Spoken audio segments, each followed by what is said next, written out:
ఒక అమ్మాయి స్టేజ్ మీద అడిగింది, ఒక రోడ్డు వేయాలంటే ఎంత టైం పట్టింది? ప్రతి సామాన్యుడికి తెలుసు, ఆర్డీఓ దగ్గర నుంచి అన్ని దాకా. కానీ మార్నింగ్ రోడ్డు వేయటం మొదలు పెట్టారంటే ఒక ఆలోచన వచ్చింది జనానికి కూడా, నాయకులే ఆపుతున్నారు, ఆ ఆలోచన పోవాలి ఇంకా జనంలోకి. కాబట్టి నాయకులు ఇంకా పేరు తెచ్చుకోవాలంటే మిగతా ఉన్నారు 100 మంది ఎమ్మెల్యేలు ఉన్నారు, వాళ్ళు కూడా చెయ్యాలి. పవన్ కళ్యాణ్ గారు చేస్తున్నారని కాదు, మిగతా ఎమ్మెల్యేలు కూడా చేయాలి. వాళ్ళ సోషల్ మీడియాలో పెట్టాలి, బయటికి రావాలి, తిరగాలి, గవర్నమెంట్ని అడగాలి. కేంద్రం గవర్నమెంట్ ఇస్తుందయ్యా నీకు, కేంద్ర గవర్నమెంట్ నడుపుతుందే మన వల్ల.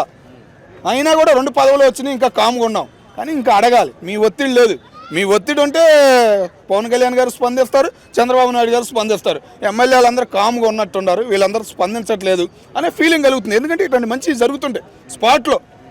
ఎందుకంటే స్టేజ్ మీద అడగడం కానీ, ఇప్పుడు ఈ ముసలమ్మ దగ్గరికి వెళ్ళి సాయం చేయడం కానీ, వాళ్ళ అబ్బాయికి కూడా డబ్బులు ఇచ్చాడు, ఆ ఊరికి కూడా చేస్తానని మాట ఇచ్చి వచ్చాడు. చూసావా, పవన్ కళ్యాణ్ మాట ఇస్తే కంపల్సరీగా అయ్యింది. పిఠాపురమే తీసుకోవచ్చు ఉదాహరణ. సముద్రం బారుత ఎన్నిసార్లు రోడ్లు వేసారు అనుకున్నా, వైఎస్ ఉన్నప్పుడు వేశారు, చంద్రబాబు ఉన్నప్పుడు వేశారు, ఎన్టీ రామారావు ఫస్ట్ ఆ రోడ్డు వేయటం ఏం ప్రయోజనం లేదు, కొట్టుకుపోవటం. కానీ ఇప్పుడు ఒక కొండరాయి వేసి మళ్ళీ రోడ్డు వేయాల్సిన అవసరం లేదు, స్ట్రాంగ్గా పడిపోయింది అనేది చేస్తున్నాడు పవన్ కళ్యాణ్. ఇదే ఉదాహరణ. ఇంత చేసినా కూడా కొన్ని ఏంటంటే, ఇప్పుడు పేర్ని నాని కావచ్చు, యాంకర్ శ్యామల కావచ్చు, ఆమె ఇంకా పవన్ కళ్యాణ్ పైన అవాకులు వెళ్తూనే ఉన్నారు. ఆడవాళ్ళకి విలువ ఇవ్వకూడదు అంటారు చూసారా, వాళ్ళే ఆ శ్యామల వాళ్ళని. ఎందుకు ఆ మాట అన్నానంటే, ఆమె ఏం మాట్లాడుతుందో ఆమెకే అర్థం కావట్లేదు. మీడియా కట్ చేశారనుకుని గౌగవ వాగేస్తుంది. ముందు మొన్న రీసెంట్గా చూశాను, ఒక వీడియో చూశాను, ఆమె మీడియా ఆపేశారనుకుని గడగడ వాగేస్తుంది, మన వాళ్ళకి దొరికింది అని జరుగుతున్నాయి. కొద్దిగా మీడియా ముందుకు వచ్చినప్పుడు కొద్దిగా ఏం మాట్లాడాలి ఏంటి అనేది కంపల్సరీగా తెలుసుకుని, నాయకులయ్యా మీరు, సామాన్యులు మేమే గట్టిగా మాట్లాడుతున్నాం, ఏదైనా పదాలు అన్నా కానీ 1-2 సార్లు ఆలోచిస్తున్నాం. మరి మీరు మాట్లాడేటప్పుడు ఎట్లా మాట్లాడాలి? నిన్న శివాజీ మాట్లాడాడు, ఏమైంది? వేరే విధానంగా వెళ్ళిపోయింది. ఇప్పుడు ఆయన దబోదిబో అంటున్నారు మీడియా మొత్తం.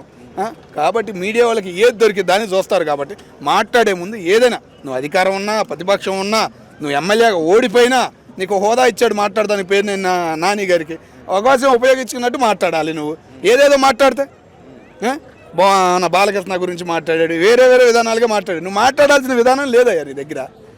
పవన్ కళ్యాణ్ తిడతానికి నిన్ను ఒకటి పెట్టుకున్నట్టు అన్న ఫీలింగ్ కలుగుతుంది తప్ప నువ్వు గట్టిగా మాట్లాడతలేదు కదా.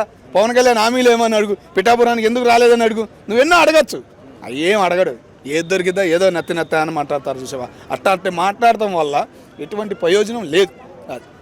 రీసెంట్గా తీసుకుంటే అనిల్ యాదవ్, ఏదైతే గత ప్రభుత్వంలో మాజీ ఎమ్మెల్యే అనిల్ యాదవ్ ఆడు మరీ ఓవర్ మాట్లాడడం జరిగింది. ఆడు మరీ ఓవర్. అప్పుడు ఏం మాట్లాడా అసలు? మాట్లాడే విధానమా?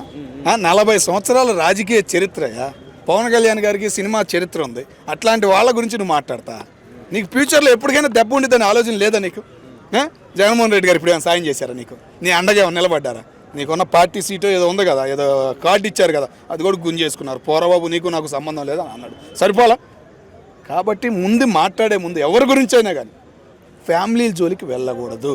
నువ్వు నాయకుడి గురించి మాట్లాడా, నీకు నాయకుడు ఎదురుగా తిడుతున్నాడు, నీకు నిలబడ్డాడు, ఆయన గురించి మాట్లాడే హక్కు నీకు ఉంది. నువ్వు ఎందుకంటే ఓటేస్తున్నావు, నువ్వు నిలది ఆయన గురించి మాట్లాడు. ఆడేమన్నా తప్పు చేసాడో పట్టుకో, ఆడేమన్నా నీ ఊరికి చేయలేదో పట్టుకో, అట్లాంటివి పట్టుకోవాలి. ఫ్యామిలీ జోలికి వెళ్తే కనుక చాలా ఇబ్బంది అయ్యిద్ది. అది